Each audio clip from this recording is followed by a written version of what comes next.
Hari ini walaupun udah sebulan yang lalu, boleh tahu nggak sih lagu online di zaman dulu yang hits banget terus sekarang diparodiin itu?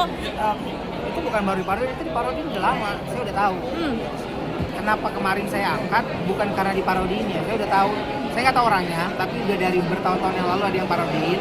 Cuman parodinya versinya ya kurang sopan untuk didengar anak-anak, tapi saya nggak pusing, karena menurut saya rezeki nggak kemana. Yang saya permasalahkan baru-baru ini adalah dia bikin akun sosial media, dia bikin logonya mirip sama logo saya. Itu doang yang saya minta di take down. Saya nggak minta lagunya di take down, saya minta logonya diganti, jangan ngikutin logo saya juga. Itu udah ngomong langsung ke si pembuatnya atau mungkin baru sekedar Mas Igor ngomong? Orangnya nggak pernah hubungin saya, dari dulu nggak pernah hubungin saya, nggak pernah izin, nggak pernah nanya juga pendapat. Tapi again buat saya nggak pusing sih, maksudnya saya berkarya udah ini tahun ke-26 jadi rapper, rezeki ada terus. Tapi lo itu sendiri udah didaftarnya belum sih Mas ke Haki sendiri? Kalau saya upload secara digital streaming, tapi menurut saya ada yang lebih penting daripada Haki, dimana musik saya nilainya lebih besar daripada apa yang bisa saya dapat secara kayak intelektual. Karena saya nggak terlalu pusing melihat ke masa lalu atau melihat zaman dulu. Lagu saya harus diingat orang terus. Saya dilupain juga nggak apa-apa. Yang penting saya berkarya terus, dan karya saya saat ini nggak cuma saya rilis lagu. Kadang-kadang cuma output konten aja di sosial media itu udah puas buat saya.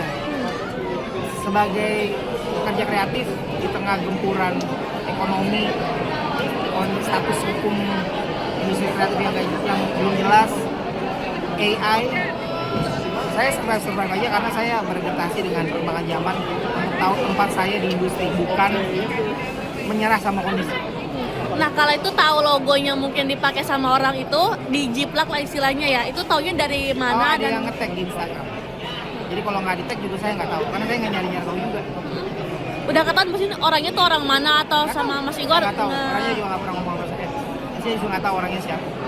Sampai sekarang. Tapi nggak. Berarti artinya Mas Igor protes ke media sosial ke orang itu? Saya posting, saya tag, saya cuma minta logonya diganti, jangan mirip logo saya. Kalau dia mau nyari nafkah dengan pakai lagu saya, silakan aja. Saya nggak pusing, moga-moga jadi rezeki buat dia.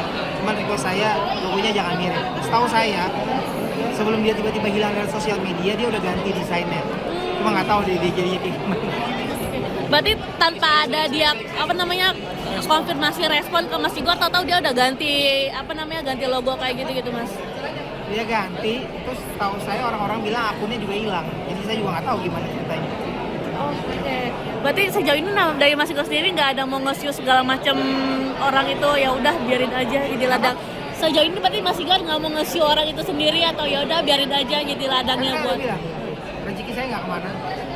Buat saya ada hal yang lebih penting jadi legasi saya berkarya dibanding saya cuma menuntut hak saya. Karena satu pintu tertutup, pintu lain terbuka. Mas Igor terima kasih banyak.